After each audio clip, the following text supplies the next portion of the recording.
wararkii soo kordhay intaynu kala maqnayn ayaynu barnaamijkeena ku faaqidi doonaa. haddaba waxaanu marka hore ku bilaabaynaa war weyn oo mar kale xiisad kale oo ka dhex aloosantay Iiraan iyo Mareykanka.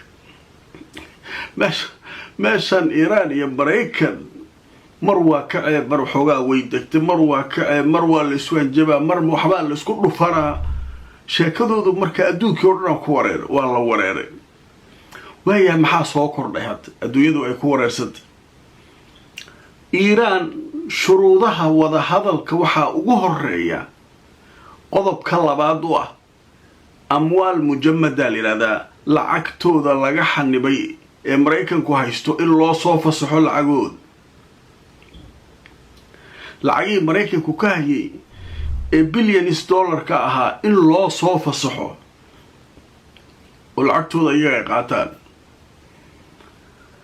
Mareykankii marka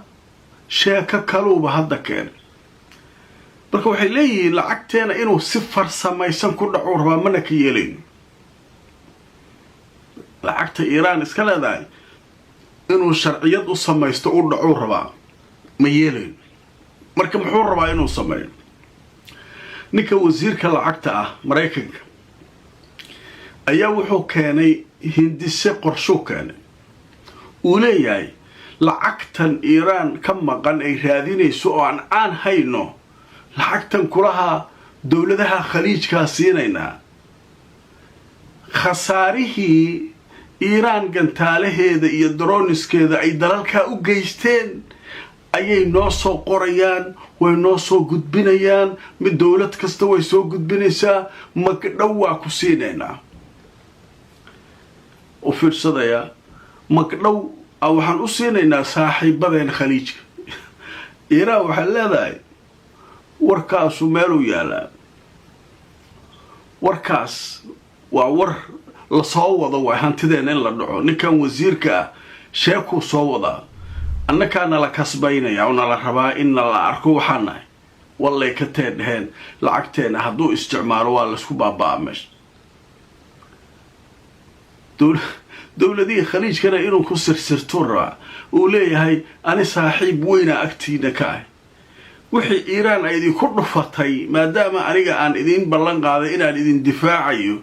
oo idinka difaaci waayo gantaalihii iyo droniskii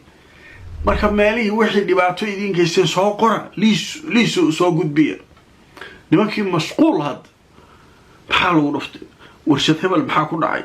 halka maxaa dhacay waxa nin walba wuxuu rabaa lacagta inuu cuno. lacagta laakiin yaa iskale libaax fadhiya meeshaana iskale. sheeko waala soo ma aayadatusu marka sheekadan Al-Jazeera ayaa qortay maanta waxay leedahay wakaaladda wararka ee Reuters ayaa qortay saacado ka hor warbixin ay leedahay Washington inay ka go'an tahay inay isticmaasho Iiraan lacagaha ay leedahay si ay markaa magdhow ahaan u siiso xulafadeeda khaliijka. wakaaladda wararka ee Reuters ayaa qortay warbixintan oo la leeyahay Mareykanku arrinka ayuu ka shaqaynayaa oo uu doonayaa sidii lacagahaas loogu samayn lahaa magdhow la siiyo dawladaha khaliijka. wasiirka lacagta Mareykanka ninka la yiraahdo Scott Pence ayaa wuxuu sheegay in hadda laga sugayo dawladaha khaliijka ay ka doonayaan inay soo gudbiyaan khasaaraha inta uu leeyahay ee ay Iiraan u geysatay. hanti dhan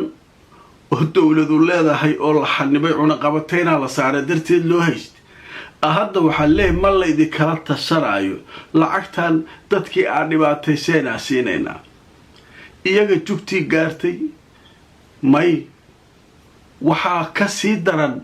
dawladaha saaxiibka ah ayaa loo qaybinaa lacagtaa la yiri oo Iiraan ay wax gaarsiisay kulli khaliijkoo dhan waaye. dadaa waxay qabaan Israa'iil xataa Hunguriya soo galay war anaga xataa maartay waxbaana la ku dhuftay iyadoo dagaalku ku jirtay iyadoo wax baabiisay ayaa haddana waxay rabtaa inay lacagta wax ka dhacdo. waxaas bayeelay Iiraan wax aqliga diidaa waayo. Iiraan hadda waaba diidantahay laakiin aqliyada qofka ayaaba diidaysa. ninkaan markuu kiciyo marka sheelara waa fiiri ninkaan gaariga markuu sheelaraha ku dhuftay oo si fiican benziinka u siiyey ninka wasiirka lacagta ah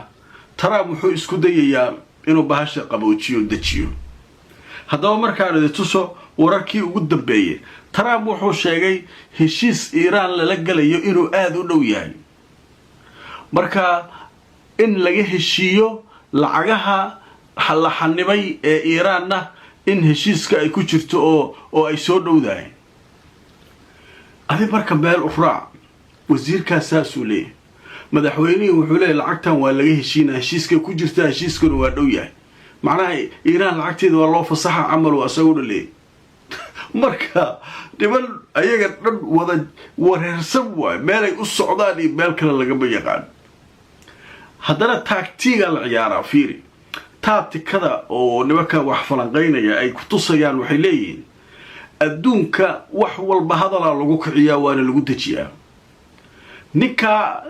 wasiirka lacagta markuu yiri lacagtaan isticmaala Iran ay tiri wallahi ka taynaada waxaan isticmaala xiisadu kacday batroolkii waa kacaya adduunka Trump markuu wuxuu rabaa inuu wax dejiyo war heshiisku waaba dhow yahay lacagaan la xanimayo laga murmaayo waaba heshiiskay ku jiraan waaba dhamaanayaan sheekadu waaba saasuu kule baad ku soo degaysaa hadana hadal kasta iyo war kasta oo ay Mareykanku tuuraan haddana waxay ka daba marinayaan mid tahaddi ah hadda madaxweynaha kaliya hatta waxa soo hadlay wasiirka gaashaandhigga u jeedaad oo Mareykanka wasiirul harbi la yiraahdo wasiirka dagaalka ee Mareykanka wuxuu leeyahay isaguna heshiisku waa dhow yahay nimankan marka waa niman gaagistara oo isku balansaday inay adduunka dhan qasaan adduunka wareer Trump iyo kooxdiisu waa waale waaye qodobka marka halkaas kaga gudbaynaa wararka kale ee soo kordhay dhanka Xisbullah iyo Israa'iil saaki waa weyn Xisbullah inay daakum ka dhigtay maqar qiyaada lirada xarunta hogaaminta ciidanka Israa'iil qaybo kamid ah koonfurta Lebanon diyaarada drones oo abaabiil la yiraahdo tarmiihim bixijaarati min sijil meeshaas alaabtaas lagu dhuftay abaabiil ay u bixiyeen abaabiil marka nimankaanu marka Israa'iiliintu iyuna weerar culus ay qaadeen saacadii la soo dhaafay iyagoo ka jawaabaya weerarada xanuunka leh ee lagu sameeyay haddaba markaan idin tuso wararkii ugu dambeeyay waxa la leeyahay ciidanka Israa'iil waxay sheegeen ciidamadooda cirka inay weeraro culus ku qaadeen goobo muhiim ah oo ku yaala dhanka koonfurta haddaba wararkii ugu dambeeyay waxay sheegayaan in ciidamada Israa'iil ay weerar ku qaadeen goor dhaweyd dhanka koonfureed ee magaalada Beirut ee caasimadda ah iyagoo beegsaday dhisme halka ku yaalay oo markaa magaalada Beirut ku yaalay haddaba kanaalka leeyahay 14 Israa'iiliintu ay leeyihiin ayaa wuxuu sheegayaa in markaa mas'uuliyiinta ay u xaqiijiyeen in weerarkaasi uu ka dhacay meesha la yiraahdo koonfurta Beirut موجودة عاصمتي يلا ويرن اللي هورك هذا ساك وايديش دبكار بركي فقارها يقوب تدقال كنك تلوغا سارو وعرارايا وحي تغاين بيروت إني دوغيان الروان بيروت صوتي هشيس هذا لصوغاي مريكا كو ايو لغو سو صحيح بيروت دوغيان كوفرتي دا ماشا halkaasay maanta guriyo ku burburiyeen sababta maxaa waaye gantaale iyo waxyaabo culus waa la kululeeyay marka inta ma ku ekaanayaan waatay saakay barnaamijka ay dhaayeen gacmaha la hayaa Mareykan hadda war soo dhacay waxa leeyahay Mareykanka Israa'iiliintu waxay yiraahdeen Mareykanku waa u sheegnay annaga meeshaas ina weerarna rabnaa waxbaan ku ognahay ragaa jooga waa weerarina asaga noo ogolaaday leey marka Beirut heshiiska la soo galay dawladii aawi oo Beirut fadhisay Lebanon marka adduunka waa la iswaalaya maanta waa xad haddaba warka weyn ee soo kordhay aan hadda arkayo wuxuu yahay Qalibaf gudoomiyaha baarlamaanka Iran ayaa war soo saaray wuxuu leeyahay saldhigyada Mareykanka iyo kuwa Israa'iil waa in la beegsado waa hadaf sharci u leeyahay waa sharci in la garaaco kuwaas wuxuu leeyahay wayna tagi doontaa arrintaas maadaama maraykanka xadgudubyo ku sameynay xabad joojinta Israa'iil ay celcelistahay oo Lubnaan laga celin laayahay maaragtay go'doomintana lagu hayo badda iyo dekedaheena culays saaran yahay haddana loo soo dhigtay lacagaheena xanibnaa meeshan war dambe ma yaalo leeyahay nimankan luqadda kaliya ay fahmayaan oo macnaha ay wax ku qaataan waxa waaye alquwa awood kaliya wax ku fahmaan ninka qaalibaf lira waa ka dambeeyay odaga saadi ba marka barnaamijkay labaad waa naga inta qodobadaas aynu ku soo qaadanay hadii Allah